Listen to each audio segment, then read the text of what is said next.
கர்த்தருடைய உன்னதமான நாமம் மகிமைப்படுவதாக. இந்த காலை வேளையில அருளுருத்தின் வாயிலாக உங்களை சந்திப்பதில் மிக்க மகிழ்ச்சியுள்ளவனாக இருக்கிறேன். யோசேப்புடைய வாழ்க்கையில வாலிப வயது முதற்கொண்டு முதிர் வயது மட்டுமாக தேவனோடு அவர் பயணம் செய்ததையும், தேவனுக்கு பயப்படக்கூடிய இடத்திலே பயந்து, அவரை உயர்த்தக்கூடிய இடத்திலே உயர்த்தி, விசுவாசிக்கக்கூடிய இடத்திலே விசுவாசித்து, இப்படி அவர் வாழ்ந்த வாழ்க்கையை நம்முடைய நினைவுக்கு நாம் இந்த காலை வேளையில கொண்டு வருவோம். ஆதியாகமம் 39 அதிகாரம் அதில் 9வது வசனத்தின் கடைசி வரியிலே தேவனுக்கு விரோதமாய் பாவம் செய்வது எப்படி என்றான். யோசேப்பு தன்னுடைய வாலிப பருவத்தில தன்னுடைய பரிசுத்தத்தை காத்து கொள்ளும்படியாக போத்திபாருடைய மனைவியிடத்தில தன்னுடைய தேவ பயத்தை, தேவனோடு இருக்கக்கூடிய உறவை அங்கு வெளிப்படுத்தி அவர் பாவத்தை விட்டு விலகி ஓடுவதை நாம் பார்க்கிறோம். பாருங்கள், வாலிப வயதில தேவனை உயர்த்தி காண்பித்து தன் பரிசுத்தத்தை காத்து கொண்டதை நாம் பார்க்கிறோம். பாவத்தோடு அவர் நிற்கவில்லை, விட்டு ஓடக்கூடியதை நாம் பார்க்கிறோம். தேவனோடு நாம் வாழ்வோம் என்று சொன்னால் பாவத்தோடு நின்று நாம் என்ன செய்ய மாட்டோம், பேசிக் கொண்டிருக்க மாட்டோம், விட்டு ஓடக்கூடியவர்களாக நாம் இருக்க வேண்டும் என்ற அந்த பாடத்தை யோசேப்புடைய வாழ்க்கையில நாம் கற்றுக்கொள்ளுகிறோம். இரண்டாவதாக ஆதியாகமம் 40 அதிகாரம் அதில் 8வது வசனத்தை நாம் பார்க்கும் பொழுது, அதற்கு அவர்கள் சொப்பனம் கண்டோம், அதற்கு அர்த்தம் சொல்லுகிறவன் ஒருவனும் இல்லை என்றார்கள். அதற்கு யோசேப்பு, சொப்பனத்துக்கு அர்த்தம் சொல்லுதல் தேவனுக்குரியது அல்லவா, அவைகளை என்னிடத்தில் சொல்லுங்கள் என்றான். பாருங்கள், சிறைச்சாலையிலே வேதனைப்பட்டு கொண்டிருக்கூடிய அந்த காலகட்டத்தில யோசேப்பு பானபத்திரக்காரருக்கும் சுயம்பாகியக்காரருக்கும் இருவரும் கண்ட சொப்பனத்துக்கு விளக்கம் சொல்வதற்கு அந்த இடத்துல யோசேப்பு என்ன செய்கிறார், தன்னுடைய வாழ்க்கையிலே நிந்தைகள் நிறைந்திருந்த அந்த வேளையிலும் கூட தேவனை உயர்த்தி காண்பிக்கக்கூடியதை நாம் பார்க்கிறோம். சொப்பனம் தேவனுக்குரியதல்லவா என்று சொல்லி அவர் தேவனை உயர்த்தி காண்பித்து அந்த பாடுகள் மத்தியிலும் வாழக்கூடியதை நம்மால் அங்கு காண முடிகிறது. மூன்றாவதாக ஆதியாகமம் 41 அதிகாரம் 15, 16 நாம் வாசித்து பார்க்கும் பொழுது, பார்வோன் யோசேப்பை நோக்கி, ஒரு சொப்பனம் கண்டேன், அதன் அர்த்தத்தை சொல்ல ஒருவரும் இல்லை, நீ ஒரு சொப்பனத்தை கேட்டால் அதன் அர்த்தத்தை சொல்லுவாய் என்று உன்னை குறித்து நான் கேள்விப்பட்டேன் என்றான். அப்பொழுது யோசேப்பு பார்வோனுக்கு பிரதியுத்தரமாக, நான் அல்ல, தேவனே பார்வோனுக்கு மங்களமான உத்தரவுகளை செய்வார் என்றார். இந்த வாசித்த இந்த பகுதியில பார்க்கும் பொழுது உயர்த்தப்படக்கூடிய வேலை, சிறைச்சாலையிலிருந்து பார்வோனுக்கு முன்பாக நிற்கக்கூடிய அந்த தருணத்திலே பார்வோன் சொல்லுகிறார், நீ சொப்பனத்துக்கு அர்த்தம் சொல்லக்கூடியவனாய் இருக்கிறாய் என்று சொல்லி.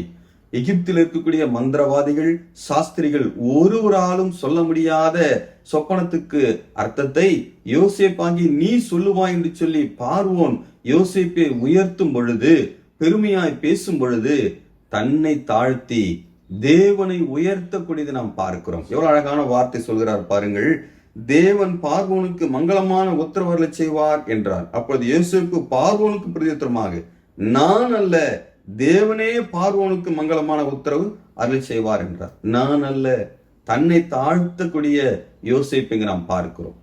தேவனை உயர்த்தக்கூடிய யோசேப்புங்க நாம் பார்க்கிறோம். நம்முடைய வாழ்க்கையில இது எல்லா இடங்களிலும் நம்மை தாழ்த்தி தேவனை எவ்வளவாய் வெளிப்படுத்த வேண்டும் என்று சொல்லி ஒரு அழகான பாடத்தை நாம் யோசேப்புடைய வாழ்க்கையில கற்றுக்கொள்ளுகிறோம். நான்காவதாக ஆதியாகமம் 45 அதிகாரம் அதில் 5வது வசனத்தை நாம் பார்க்கும் பொழுது, என்னை இவ்விடத்தில் வரும்படி விச்சு போட்டதினால் நீங்கள் சஞ்சலப்பட வேண்டாம், அது உங்களுக்கு விசனமாய் இருக்கவும் வேண்டாம், ஜீவ ரட்சணையும் செய்யும்படிக்கு தேவனை உங்களுக்கு முன்னே அனுப்பினார் என்று சொல்லக்கூடியதை நாம் பார்க்கிறோம். பாருங்கள், சிங்காசனத்திலே அமர்ந்திருக்கக்கூடிய வேளை, அதிகாரங்கள் தன்னுடைய கரங்களிலே இருக்கக்கூடிய வேளையிலும் கூட தன்னுடைய சகோதரர்களை, தனக்கு விரோதமாய் துரோகம் செய்த சகோதரர்களை மன்னிக்கக்கூடிய யோசேப்பா இருக்கிறார். அது மாத்திரமல்ல, அந்த இடத்துல தேவன் என்னை உங்களுக்கு முன்னே அனுப்பினார், தேவனை உயர்த்தி அவருடைய இறையாண்மையிலே செய்யக்கூடிய மிக பிரதான எதிர்கால வாழ்க்கைக்குரிய அந்த வழிகளை அவர் சொல்லி தேவனை உயர்த்தி மன்னிக்கக்கூடிய இருதயத்தை வெளிப்படுத்தக்கூடிய யோசேப்பை பார்க்கிறோம். நாமும் நம்மை சுற்றிலும் இருக்கக்கூடியவர்களுக்கு முன்பாக மற்றவர்களை மன்னித்து தேவனை உயர்த்தக்கூடியவர்களா இருக்கிறோமா என்பதை இந்த இடத்தில் நாம் கற்றுக்கொள்ள வேண்டியதா இருக்கிறத நாம் பார்க்கிறோம். கடைசியாக ஆதியாகமம் 50ஆம் அதிகாரம் 24, 25 ஆகிய வசனங்களை வாசிக்கும் பொழுது, யோசேப்பு தன் சகோதரரை நோக்கி, நான் மரணமடைய போகிறேன், ஆனாலும் தேவன் உங்களை நிச்சயமாய் சந்தித்து நீங்கள் இந்த தேசத்தை விட்டு தாம் ஆபிரகாமுக்கும் ஈசாக்குக்கும் யாக்கோபுக்கும் ஆணையிட்டு கொடுத்ததிருக்கிற தேசத்துக்கு போக பண்ணுவார் என்று சொன்னதுமன்றி, தேவன் உங்களை சந்திக்கும் போது என் எலும்புகளை இவ்விடத்திலிருந்து கொண்டு போர்களாக என்றும் சொல்லி யோசேப்பு இஸ்ரவேல் புத்திரரிடத்தில் ஆணை விடுவித்துக் கொண்டான். இந்த இடத்துல பார்க்கிறோம், மரண நேரத்திலும் கர்த்தருடைய வார்த்தையை விசுவாசித்த யோசேப்பை நாம் பார்க்கிறோம். பாருங்கள், வாலிப வயது முதற்கொண்டு முதிர் வயது மட்டுமாக தன்னுடைய வாழ்க்கை முழுவதும் எல்லா சூழ்நிலைகளிலும் தேவனை உயர்த்தி காண்பித்து தேவன் விரும்பக்கூடிய வாழ்க்கை வாழக்கூடியது நாம் பார்க்கிறோம். இப்பொழுது மரண வேளையிலும் கூட அவருடைய எதிர்கால வார்த்தை, அவர் தன்னுடைய முன்னோர்களுக்கு சொன்ன வேத வார்த்தையை விசுவாசிக்கக்கூடிய விசுவாச வீரனாக யோசேப்பு இருக்கக்கூடியது நாம் பார்க்கிறோம். இந்த இடத்திலும் தேவ வார்த்தையை விசுவாசித்து வாழ்ந்து காண்பித்த ஒரு அருமையான ஒரு யோசேப்பை நாம் பார்க்கிறோம். நம்முடைய வாழ்க்கையிலும் கூட கர்த்தருடைய வேத வார்த்தையை விசுவாசித்து அதை முழு இருதயத்தோடு நம்பி வாழக்கூடியவர்களாக இந்த சமுதாயத்திலே நாமே காண்பிக்க வேண்டும் என்று சொல்லி இந்த பகுதி நம்மை காண்பிக்கக்கூடியதா இருக்கிறது. யோசேப்புடைய வாழ்க்கையில பரிசுத்தத்தை காத்து கொண்டார். தேவனோடு கூட இருந்த உறவை அவர் காத்து கொண்டார். பாவத்தை விட்டு விலகினார் என்று சொல்லி பார்த்தோம். இரண்டாவதாக, சிறைச்சாலையிலே வேதனைப்படக்கூடிய நேரத்திலும் கூட தேவனை உயர்த்தி பானபத்திரக்காரிடத்திலே தேவனை அறிமுகப்படுத்தக்கூடியது நாம் பார்க்கிறோம்.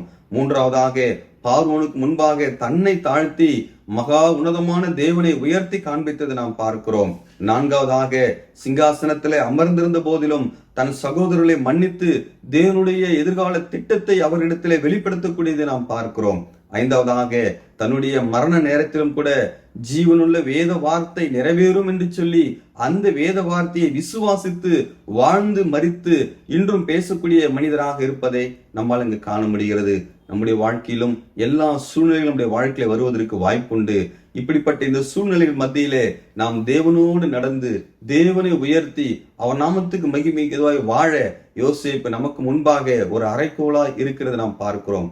நாமும் இப்படிப்பட்ட வாழ்க்கை வாழ தேவன் நமக்கு கிருபை செய்வாராக. அவருடைய நாமும் மகிமைப்படட்டும்.